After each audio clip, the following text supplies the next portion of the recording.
Hello, ladies and gentlemen. My name is Brian, and I am back with another episode of Whiskey Uncorked.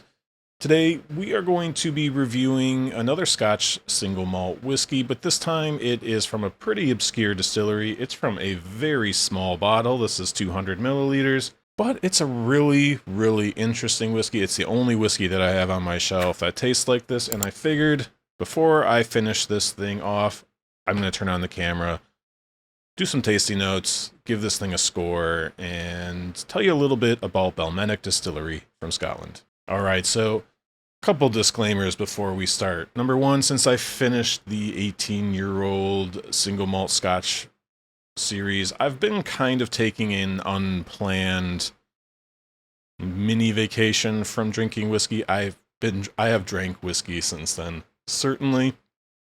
However, I've taken this opportunity, especially just the summer months starting, and drinking a lot of whiskey, thinking really hard about a lot of whiskey for a few months, that it was time for a little bit of a palate reset, let my liver breathe a little bit, the whole thing. Not quite a dry week. I switched to beer. I've had a couple cocktails, been experimenting, making last word cocktails, which is chartreuse, gin, and maraschino liqueur. The gin is the Botanist, which is from Bruichladdich on the island of Islay. Playing with that a little bit, just a little bit of a change of pace. Again, get my palate back, and taking some more nights off recently, for sure. But I have amassed a decent backlog of bottles, larger bottles, full-size bottles, but there's a bunch that are either very close to being finished or basically like this one where I might not even have a full pour, similar to the Stranahans before. And I do want to make a record of these. There's a lot of interesting things. Of course, even with this channel, a little bit of a archive of just my own experiences. And most of those bottles, I think I would like to do reviews of, even if they're quick and to the point. Being that this particular little bottle was a pretty interesting whiskey, I figured I definitely wanted to get this on the record, put this out there. There's not going to be a ton of Balmenach reviews in general, so anybody that's curious, it will help them. I know these videos aren't going to get a ton of clicks and a ton of views, but I think it's useful for the people who do need it. They'll probably be pretty thankful for it. And for those of you who are at least interested in looking out for interesting changes of pace, or maybe a little bit of a different style of whiskey, this might help you out as well. So real quickly, let's talk about Balmenach, the actual distillery. So it is located in Speyside. However, it is oftentimes referred to as a Highland. It is owned by Inverhouse, who owns a number of blended Scotch brands, as well as like Balblair, Knockdhu being the distillery that creates the Anach brand. They own the Pulteney distillery, and they also own Speyburn. I think that's all of them. In terms of single malt distilleries, that's their stable. So they do have quite a few pretty well-respected brands. In the modern day, Speyburn gets a lot of credit for being a pretty solid sherry-forward whiskey at a reasonable price. Obviously, Anach has a ton of fans. Old Pulteney and Balblair have gotten a little bit of gripes, some complaints over the last few years, but definitely distilleries that still have their fans. And most of the whiskeys coming out of those distilleries are 46% unchill filtered and natural color. So, yeah, Inverhouse is doing good work, but they do have a number of blended Scotch brands. And their one distillery that has absolutely zero official bottlings is Balmenach. So you are going to have to rely almost exclusively on independent bottlers to try this whiskey. There is one somewhat of an exception. They are still an independent bottler. However, they are, at least in my opinion, kind of filling in for the lack of an independent bottle, or an official bottling, excuse me. And that's the Deerstalker brand. So if you go to deerstalkerwhiskey.com, you will learn that they have a 12-year-old Highland single malt that they do not disclose the distillery. However, if you look at their website, they say our most popular whiskey is the 12-year-old Deerstalker Highland single malt, and it is from a distillery located in a beautiful part of Speyside. So again, there you're seeing that they are located in Speyside. but they do often refer to themselves as a Highland. Let's see, I believe it actually says more specifically where it's from here. It's located close to Granton-on-Spey. Yes, Granton, Granton on Spey, and is rarely available as a single malt. They said they do batches of 3 to 4 casks, I believe. So this Deerstalker 12-year-old Highland single malt is in fact a Balmenach. It is 43%. But if you are looking for a Balmenach that is somewhat more available, I did see a bottle of Deerstalker a few years ago. I didn't know really what it was at the time. I think it was the 12-year-old. Anyways, I didn't buy it. If I saw one on the shelf, I would probably grab one at this point, provided that it was a good price. But generally speaking, you are going to have to look to the independent bottlers. It's not super rare. Here in the States, you might have a little bit more of an issue. You probably have better luck going through like SMWS, the Scotch Malt Whisky Society, if you really want one. I think I've seen them release a few Balmenachs over the last year or two that I was a member. I'm not currently anymore because I just didn't order from them enough to justify continuing to pay the membership fee, but they do good work over there, and you can find some of these more obscure distilleries like Balmenach. So let me tell you a little bit about this particular bottle. This is it's called an advanced sample. K&L here in California had a number of these. I think some of them were for bottles that they were actually selling, where you could basically buy a smaller bottle before you bought the bigger one. I think they still have a Glengoyne 15-year-old. Anyways, not really all that important. They did have a few of these last year. They kind of sat around, and they ended up basically going on clearance, which I believe that Glengoyne 15 still is. So I only paid $26 for this, only. Generally, the smaller bottles, as I mentioned last week, are never going to be the best value. You're always going to pay a little bit more. You're basically getting a bit of a bulk discount if you buy the bigger bottles. Even just the glass itself is going to be more expensive, etc., etc. But yeah, $26 to try a brand new distillery that I had never had before and isn't really available anywhere. I definitely decided that I was going to grab one of these. When I ordered something else, I would just tack it onto the order. Got it, liked it enough where when my brother said that he wanted one, so I ordered him one, I just added a second one for myself. So I do have another one of these tiny bottles for future reference if I ever need a Balmenach. But yeah, this one here is 14 years old. It does list it as a Speyside whiskey, and it was distilled in December 2004. Down here it says bottling date May 2019. I do think I bought this last year. I think this is something that maybe was somewhere out, like somebody else had this, and they were more than happy to maybe take it off of their hands for them, although, like, as I mentioned, they did end up discounting it. Definitely going to be strange for the small bottle, and it's still not cheap, right? Still $26 even on discount, and yeah. So the wood is refill barrel. Old Malt Casks often refill barrels. Doesn't say anything about sherry or bourbon, but this is a very pale whiskey. It is golden straw, kind of glistens in the sunlight. It's actually quite pretty, to be honest with you, but it is very pale, so not expecting much of any sherry influence, but we'll get to that in a second. This is cask number 16552. It does say no coloring, and it is unchill filtered. So, what has my experience been with this bottle overall? The one thing that stands out with this whiskey is its herbal quality. It is very, very herbal, savory herbs, black tea, just almost like a rye herbalness. Not spicy, but it definitely has, maybe a little bit of aniseed, the whole thing.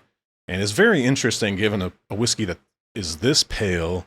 Balmenach is a worm tub distillery, and so you're expecting a little bit of a heavier, meatier, maybe even slightly sulfury spirit without the use of sherry casks at all.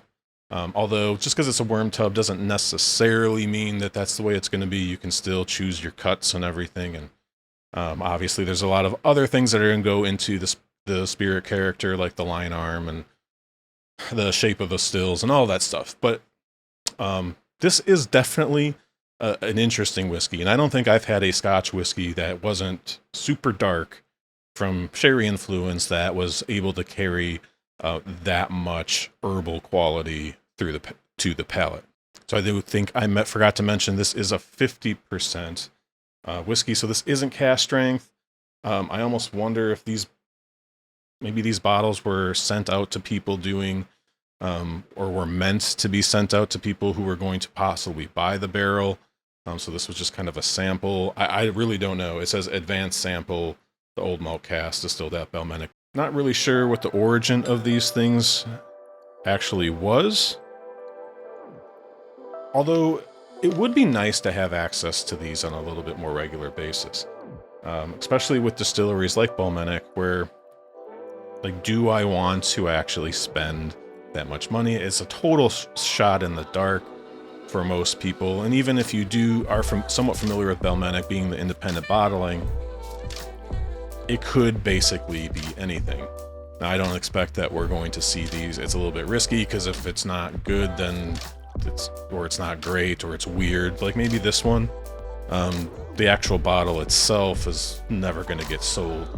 So, although as a consumer, it would always be great if you could buy. $26 is a little bit much, and like I said, I'm pretty sure that was discounted, because that does still come out to like $80 plus a bottle, plus tax, for a relatively unknown distillery and a refill barrel. 14 years old, pretty good. I do wish these were a little bit more common, is basically what I'm saying. Give you the opportunity to sample some things and find out exactly what bottles you want, and just be able to spend your money to fit your palate a little bit more intelligently. But yeah, why don't we see if I'm still getting those really strong herbal qualities? I can confirm that this bottle was given to Kevin, if you're familiar with him on the podcast episodes, and he completely agreed that it was one of the more herbal Scotch whiskeys that he's had recently. He was really surprised. And yeah, let's see if we're still getting that today. And first on the nose, here we go. So there definitely is some of that herbal quality coming through. Again, black tea, maybe some savory herbs, a little bit of thyme, some anise seeds sort of thing. Then obviously pretty malt forward. Anytime you're going to get a whiskey that is this pale in the glass, get it to focus long enough, you're expecting a pretty malty experience overall. It's very fragrant. It smells kind of clean and crisp. Very, very nice nose overall, provided you enjoy that herbal quality. For me, sometimes whiskeys have too much of it. There are some heavily sherried whiskeys kind of overdo it, I think is what I'm trying to say. They kind of overdo it on that herbal quality, and it's something that I've been sensitive to at phases in the past, where I had almost like completely stopped pouring any of my sherry whiskeys because I was just getting it on everything. Edredauer, in my experience, has it pretty strongly, and so I've kind of gone back and forth with Edredauer at times. I definitely kind of think I'm back on the positive swing, where it's not dominating whiskeys for me anymore. My palate's kind of sorted itself out. But it can be a bit of a turnoff if it's a bit too much. Anything else? There's a brightness, there's a freshness, kind of alongside the heft of those herbs. So we're definitely talking maybe apples with like just a ever so slight amount of citrus, honey. There are some traditional like Speyside qualities here for sure. Again, Speyside Highland, whatever you want to call it, it is located technically in Speyside. All Speyside distilleries are Highland distilleries, because Speyside is located within the geographic area of the Highlands. So, like Macallan calls themselves a Highland, but they are in fact located in Speyside, and there's a number of other distilleries that do that as well. But yeah, there's a little bit of floral, the honey, and just not really grassy, not getting a ton of like fresh grass, dry grass. Overall, pleasant, and I think right away looking at the color of the whiskey, and then you nose it. Like, it surprised me the first time I opened this up and took a whiff. It was definitely just not something that I expected. But I think, obviously, once you get over that hump of your brain getting something that it didn't know it was going to get, it actually ends up being really nice. So let's see if that quality and the notes I got transfer over to the palate. Cheers. Yeah, still very herbal. Maybe not quite as sharp. I think maybe I'm getting a little bit more. The bottle has opened up. It is the downside to the smaller bottles. You're never going to be able to get like that full bottle experience unless you're just drinking it very slowly. And then even then, you're never going to really get to know it all that well because you're having it so infrequently. But there is some pretty significant sweetness that I think has begun to balance that herbalness out. It's a very like sweet butteriness. Here in the States, we have Texas Roadhouse, and you get rolls, and they bring out like an apple butter. It's very sweet honey and the butter flavor. I'm getting something similar to that. Not overly sweet, not cloying. It's not sticky. It's not artificial. It's still fresh. Like I said, it's kind of a sweet apple honey butter sort of quality, and then in comes that herbal quality. Let's see if we get anything else. I think right off the bat up front, there's some more of those kind of traditional Speyside notes, some honey, maybe a little bit of grass. But then once you swallow it, you're starting to get a pretty nice density. Again, at 50% ABV. I think that's a pretty good strength for this part. I'm gonna guess that a lot of these are they just bottle these at 50%. But it's a pretty good spot for it. It's pretty even. It drinks really, really well. It has a nice mouthfeel. It's not super oily or super viscous, but you're definitely getting enough body there to be enjoyable. And now that sweetness has started to come out, with that, the maltiness is there, but that has really helped balance out what maybe when I first opened this was such a blast of just herbal whiskey. We're talking like Underberg or what's the other one? Fernet. Just those really kind of herbal liqueurs. It was not that strong, not that concentrated, but it was almost like, wow, you could use this as like a cocktail bitter almost. You could so it's good that has kind of balanced out, evened out a little bit, and there's a little bit more going on. The finish is nice and long. It's subtle. It's not this big, at 50% you're not getting a big hug or anything, but it does linger. You get a little bit of, it's not really the oak. I mean, it's there's very little oak influence here, but you do get a little bit of the dryness, maybe there's a little bit of tannins in there, but yeah, you're not getting much in the way of actual oak flavor. All right, one more quick sip, and we'll see if we get anything else before we go. Give it a score and get you on your way. I do actually really enjoy this. The one downside maybe being, I don't know if I have anything else that I could pair this with. So I'd have to drink probably something pretty clean and fresh first if I was going to, if there was going to be more than 1 dram that night. And a little bit of cocoa powder on the finish. Not much, very, very little. And maybe some graham crackers. Very good. So yeah, it's a little bit of an outlier for me, and at least what's on my shelf, which is fun. It's always fun to get a whiskey with that tastes like something you hadn't had before, you didn't expect from it. Well, at least for me it is. I think some people that's not fun. Some people want their consistent experience. They want to know what they're buying. For me, I like to be surprised, even if it's a little challenging, even if I don't like it. As long as it's not just outright bad, that's okay. I like to try new things. So yeah, I'm enjoying this. I'm glad I have a second one of these. If if it was a higher ABV, that it might be a little much. I don't know without tasting it, but if this was up closer to the 60%, if this is 56, 57, 58%, like a lot of these, some of the Old Malt Casks and the Old Particulars can get up there. It might be a little much on the like you almost might have to add some water to this. But at 50%, this is really enjoyable. I think it's a perfect ABV for it, to be honest. And in terms of a score, it's at least a 7. I think the interesting quality here, and just as it's opened up, if this was a full bottle and I was really able to get to know this, I think this could definitely sneak into an 8 category for me. Today is probably the best I've had it. I'm probably enjoying it more today. So this would be a high 7, maybe a low 8, but we'll defer slightly to the lower score. But I think if I got to know this and you really developed a taste for this, this could be fantastic for you. But the question I have is obviously, is this a common flavor in Balmenach? Would I expect this out of other bottles from them? And I'm definitely going to be grabbing another bottle of Balmenach at some point here, because I want to find that out. Is that something I can touch on as a distillery character, or was there something about this cask that this was in?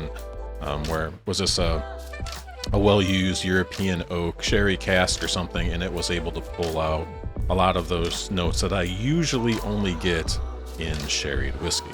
7 out of 10 for this one. Value, difficult, $26, I think, is, you could probably argue, it's 14 years old, right? It's a good age on it.